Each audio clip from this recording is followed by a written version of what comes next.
Salut les amis de eSport TV, merci encore gars de la confiance renouvelée, merci de vous des likes, merci de vous des abonnés, merci également de baisser les commentaires gars. Un plaisir renouvelé, chaque fois de partager des informations. Mbokk sénégalais fait faut les maintenir 14 régions du Sénégal, àdduna wërngal këpp ñu ngi leen di jaajëfal ñi nekk également ci l'hôpital yi sécurité du feebar yàlla na suñu borom fëgg seen bopp ñu wér ak jàmm ñi nekk ci kaso yi nga xam ne erreur judiciaire ak jiññeel ñu deful moo leen fa yóbbu suñu borom génn leen fa tegal leen si yoonu dëgg ñi dëddu àdduna suñu borom xare leen àjjana fi doo si gars yi te yéexee ñu on avance ensemble dans la magie de eSport TV, l'actualité en continu di jégal na gars yi tey ci retard yi mais loolu dinañ si ñëwaat mais d'abord dañuy wax ci li nga xam ne mooy donc Calamity Mendy le rouge pour Kalidou Koulibaly également Mamadou plutôt Mbaye Amady Niang loolu lañuy waxtaanee aujourd'hui Chelsea a sombré mais ki nga xam ne nag mooy donc Edouard Ndiol Koumba Mur Dama Goré Mendy waxu balle au pied dinañ ci waxaat gars yi muy jeu au pied mais d'abord en félicitations à nos Lions U15 li nga xam ne tournoi UFOA Sénégal jëlaat na titre bi donc 3-0 la ñu door Libéria mi leen doon dalal donc 3-0 avec nos jeunes lionceaux ñu leen wax aussi bonne continuation donc ça veut dire que la relève est assurée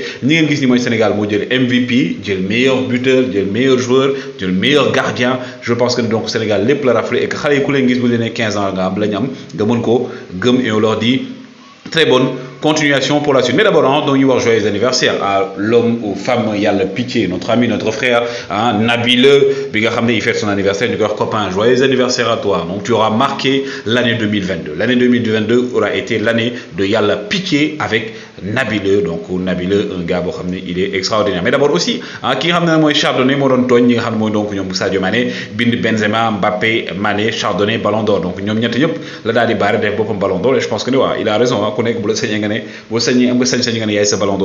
Et aussi qui Marcelo qui a rendu hommage à Kamavinga. Donc il est posté pour aller aujourd'hui la relève, le remplaçant de King Casemiro, il est là, moi Kamavinga, Marcelo Moko Junior de numéro 12 bi encadré, Marcelo ancien capitaine de la Casablanca bi club League. Mohamed Bayo aussi un gars, mom tay lañ ko sanctionné, Lille ak Paris Saint-Germain ñoo wara dajé Mohamed Bayo du jouer parce que il a été ciblé dans une boîte de nuit donc ñu gis ko loolu nag tax na donc entraîneur daal di koy écarté même bu fekkee ne nar woon nekk titulaire mais je pense que ne Mohamed Bayo franchement il faudrait qu'il se relève aussi ki nga xam mooy Milik actuellement moo nekk option B bu waa Juventus de Turin gannaaw bi nga xam ne nag Juventus de Turin dafa am joueur bu ñu ciblé woon pour mu daal di fay ñëw mu nekkoon seen option A ñu dem ba si biir nag joueur bi boobu laaj leen koppar bu bëri moo tax ñu daal di tànn Milik joueur boobu nag kan la joueur boobu du keneen ko dul Memphis Depay bi nga xam ne donc Barça dafa bëgg débarrasser ci moom moo tax numéro 9 sax jox nañ ko ki nga xam ne mooy Lewandowski moom nag dafa d'accord ak waa Juventus ñu dem ba ci biir gars yi mu commencé nag di yokk salaire bi donc ne dafa bëgg ñu yokkal ko salaire am loolu tax nag Juventus di hésiter ki nga xam ne nag moom mooy donc kii di Samuel Umtiti président bu Lecce confirmé na ko nee na dafa am intérêt pour recruter ki nga xam ne nag mooy Samuel Umtiti ba tax na daal jàpp nañ ne Umtiti il va pouvoir peut-être relancer sa carrière du côté de la Série A le défenseur français bi nga xam ne nag depuis blessure au genou boobu noonu sacrifié pour coupe du monde bi ba tax booba les gars yi malheureusement il n'a plus retrouvé sa forme lii nag moo nekk résultat yi nga xam moo nekk gum tey ci matin bi ci championnat France Brest moo dóor donc Angers 3-1 Nice Clermont moo ko dóor Toulouse ak Lorient dañoo témboo Montpellier Auxerre ko dóor 2-1 ki nga xam ne également mooy donc kii di Pep Guardiola dafa def interview donc ak waa Daily Mail interview bi nag moom wax ci ne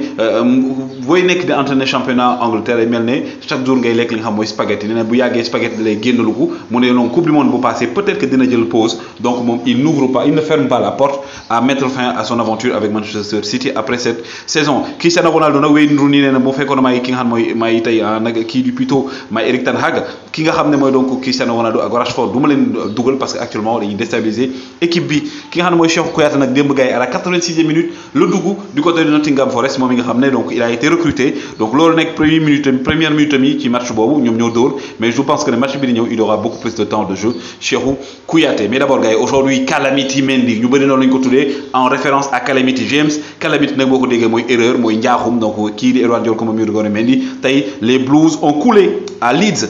3-0 mais aussi donc 3-0 yoo xam ne gars yi tey Edouard Ndiol Koumba Mur Dama Goré Mendy il est le fautif sur le premier but moom Edouard Mendy moo ko def et je pense que ne tey benn relance bu simple la woon muy jéem a nag duut far ñu nangu bal bi et je pense que ne loolu tey day wane également que ne Edouard Mendy il doit travailler quelque chose loolu dinañ ci waxtaanaat ci kanam mais d'abord deux êtres vous manquent gars yi et c'est le vide au lieu de dire un seul être maanaam ñaari nit bu ñu la manqué rek am lu bëri lu manqué ci yow et que ñaar ñi tey di Kovacic ak aussi kii di N'Golo Kanté ñoom ñooy stabilisateur milieu de terrain bu Blues de Chelsea tey nag milieu de terrain moom c'était zéro ils étaient comment dire aspirés hein, ils étaient aspirés par l'équipe de Leeds gis ngeen erreur bi la Edouard Ndiol Coumba Mirogoré def erreur bi nak mo nek erreur monumentale parce que erreur bi mo nek pour man tournant bi par rapport ak défaite bi nga xamné tay jël nañ ko mais Edouard Mendy encore une fois gars yi waxoon naa ko dama ko waxat na travailler balle au pied Edouard Mendy Ndiol Coumba Mirogoré Mendy on t'aime trop mais Edouard travaille tes balles au pied parce que sinon Chelsea léegi ñu wut benen gardien parce que ya tax Kepa ñu def ko numéro 2 donc il ne faudrait pas également baisser hein, les bras Edouard qu'il faut se relever et on sait que di nga relever wu sinon champion tay mom il est passé à côté et aussi un autre a vu rouge muy Kalidou Koulibaly malheureusement comme je dis Kalidou Koulibaly fautif hein dafa téye maillot joueur bi xëcc ko donc ci occasion bo xamné ki doon mbëkk bal bi mo def erreur il a voulu se rattraper xamné occasion de but la mu annulé ko malheureusement il a pris un carton rouge pourtant dans la majorité du match hein, dans le match dans sa globalité hein, donc def na match correct même si voilà comme on dit ils ont aujourd'hui hein, ils ont aujourd'hui comment dirais-je ils sont passés à côté comme ni nga waxé tay mom day gay dañu ndërmeelu wa Blues de Chelsea et Kalidou Koulibaly qui va donc manquer le prochain